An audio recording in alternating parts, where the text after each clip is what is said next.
जय हिंद साथियों, कैसे हैं आप। आशा करता हूँ आप बहुत अच्छे, मस्त और स्वस्थ होंगे। साथियों, स्वागत है आपका अपनी यूट्यूब चैनल शिक्षा सागर अकेडमी पे। साथियों, आज हम सामान्य ज्ञान से रिलेटेड कुछ महत्वपूर्ण प्रश्न लेके आए हैं जो एग्जाम की दृष्टि से काफ़ी महत्वपूर्ण है। तो साथियों, आपसे विनती है कि आप बिना स्किप की वीडियो को साथियों लगातार देखिएगा, क्योंकि जितने भी प्रश्न हैं काफ़ी इंपॉर्टेंट प्रश्न हैं। तो चलिए साथियों, बिना किसी देरी के प्रश्नों की ओर बढ़ते हैं। साथियों, स्क्रीन पे आपको प्रश्न नंबर 1 दिखाई दिया होगा कि अनाज में कौन सी प्रोटीन पाई जाती है। साथियों, प्रश्न है अनाज में कौन सी प्रोटीन पाई जाती है। ऑप्शन ए है हिस्टोन प्रोटीन, ऑप्शन बी है albumin protein, option number C है क्रिएटिन प्रोटीन और ऑप्शन नंबर डी है ग्लूटिन प्रोटीन। साथियों, प्रश्न है कि अनाज में कौन सी प्रोटीन पाई जाती है। तो साथियों, अनाज में पाई जाने वाली प्रोटीन है ग्लूटिन प्रोटीन। तो ऑप्शन नंबर डी इसका साथियों सही उत्तर है। साथियों, अनाज में ग्लूटिन प्रोटीन पाई जाती है, तो ऑप्शन नंबर डी इसका सही उत्तर है। और साथियों, हिस्टोन प्रोटीन यह साथियों गुणसूत्र में पाया जाता है और एल्ब्यूमिन प्रोटीन यह अंडे में पाया जाता है।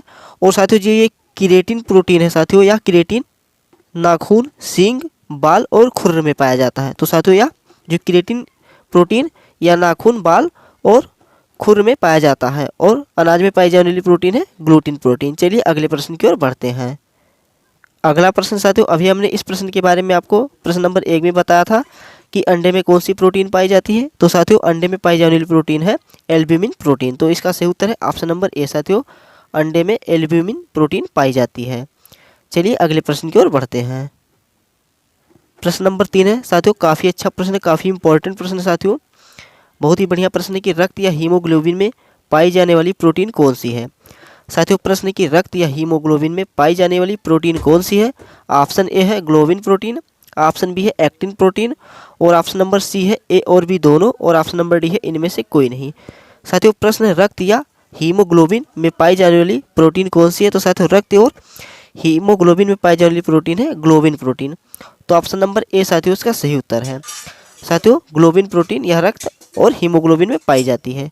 चलिए अगले प्रश्न की ओर बढ़ते हैं। साथियों, स्क्रीन पे प्रश्न नंबर 4 दिखाई दिया है। साथियों, काफ़ी अच्छा प्रश्न है और बहुत ही इंपॉर्टेंट प्रश्न है साथियों कि जीवित कोशिका की खोज करने वाले वैज्ञानिक कौन थे। साथियों, प्रश्न बहुत ही अच्छा है कि जीवित कोशिका की खोज करने वाले वैज्ञानिक कौन थे।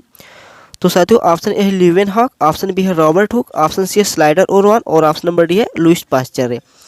साथियों, जीवित कोशिका, अगर आपसे प्रश्न में पूछा जाए कि जीवित कोशिका की खोज करने वाले वैज्ञानिक, तो साथियों जीवित कोशिका की खोज करने वाले वैज्ञानिक का नाम है ल्यूवेनहॉक। ऑप्शन नंबर ए साथियों उसका सही उत्तर है। और अगर आपसे प्रश्न में पूछे कि केवल कोशिका की, साथियों कोशिका की खोज किसने किया, कोशिका के जनक कौन थे, तो कोशिका के जनक साथियों कौन थे, रॉबर्ट हुक थे। साथियों, अगर एग्जाम में आपसे ओनली कोशिका के बारे में पूछे, केवल कोशिका के बारे में पूछे, तो साथियों रॉबर्ट हुक कोशिका के जनक थे। और साथियों, अगर प्रश्न में पूछे कि जीवित कोशिका के, साथियों अगर जीवित कोशिका के पूछे तो ल्यूवेनहॉक थे।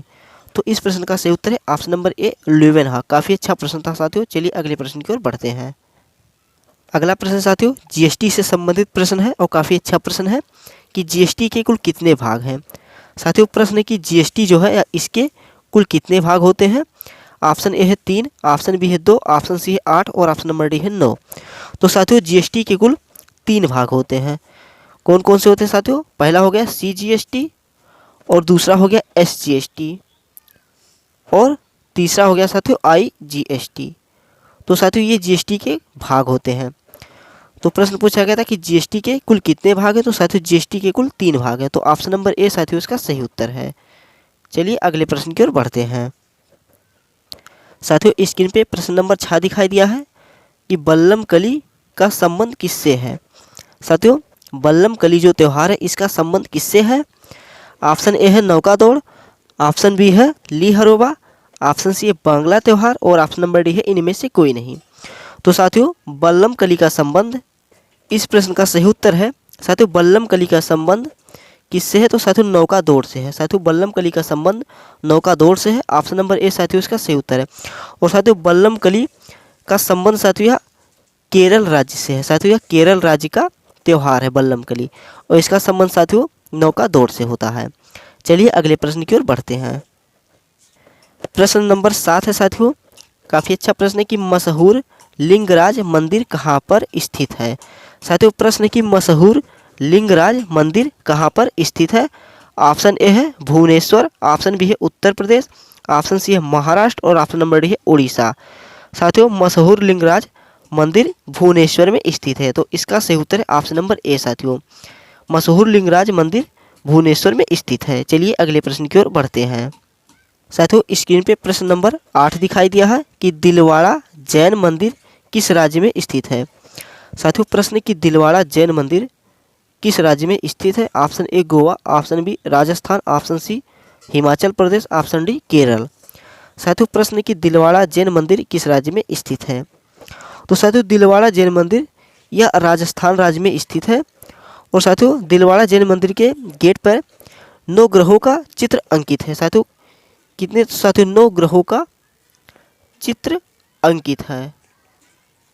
तो काफ़ी अच्छा प्रश्न है साथियों कि दिलवाड़ा जैन मंदिर किस राज्य में है। तो साथियों राजस्थान में है और इसके गेट पे साथियों 9 ग्रहों का चित्र अंकित है। चलिए अगले प्रश्न की ओर बढ़ते हैं। प्रश्न नंबर 9 है साथियों, काफ़ी अच्छा प्रश्न है कि होयलेश्वर मंदिर कहाँ पर स्थित है। साथियों प्रश्न है कि होयलेश्वर मंदिर कहाँ पर स्थित है।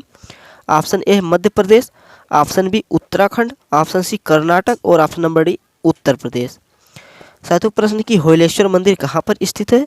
तो साथियों होयलेश्वर मंदिर यह कर्नाटक में स्थित है। ऑप्शन नंबर सी साथियों इसका सही उत्तर है। साथियों कर्नाटक में स्थित है और साथियों होयलेश्वर मंदिर यह भारत का 42वां यानी नवीनतम साथियों यह 42वां नवीनतम क्या है, यूनेस्को में शामिल है। साथियों यह 42वां नवीनतम साथियों यूनेस्को में शामिल है। तो साथियों प्रश्न था कि होयलेश्वर मंदिर कहाँ पर स्थित है। तो साथियों कर्नाटक में स्थित है और साथियों यह 42वां नवीनतम धरोहर है जो यूनेस्को में शामिल हुआ है। चलिए अगले प्रश्न की ओर बढ़ते हैं। प्रश्न 10 है साथियों कि भारत में तट मंदिर कहाँ पर स्थित है। काफ़ी अच्छा प्रश्न है साथियों कि भारत में जो तट मंदिर है यह कहाँ पर स्थित है। Option A Mahabalipuram, option B Gujarat, option C Kerala और ऑप्शन नंबर डी गोवा। तो साथियों इस प्रश्न का सही उत्तर है साथियों भारत में तट मंदिर महाबलीपुरम में स्थित है। ऑप्शन नंबर ए साथियों इसका सही उत्तर है। और साथियों महाबलीपुरम कहाँ है। तो साथियों यह तमिलनाडु में है। कहाँ पे है साथियों, यह तमिलनाडु में है। तो इस प्रश्न का सही उत्तर है साथियों ऑप्शन नंबर ए महाबलीपुरम में भारत में तट मंदिर स्थित है। बस साथियों प्रश्न यहीं तक थे। आशा करता हूँ आपको वीडियो अच्छा लगा होगा। साथियों अगर वीडियो अच्छा लगा तो प्लीज़ आप वीडियो को लाइक कर दीजिए और साथ ही अगर आप चैनल पर नए हैं तो प्लीज़ चैनल को सब्सक्राइब करना मत भूलिएगा। और साथियों कंटेंट कैसा था कमेंट बॉक्स में बताना मत भूलिएगा। तो चलिए साथियों मिलते हैं किसी अगले वीडियो में किसी अच्छी टॉपिक के साथ, बेहतर से बेहतर कंटेंट के साथ। तब तक के लिए जय हिंद, जय भारत, वंदे मातरम।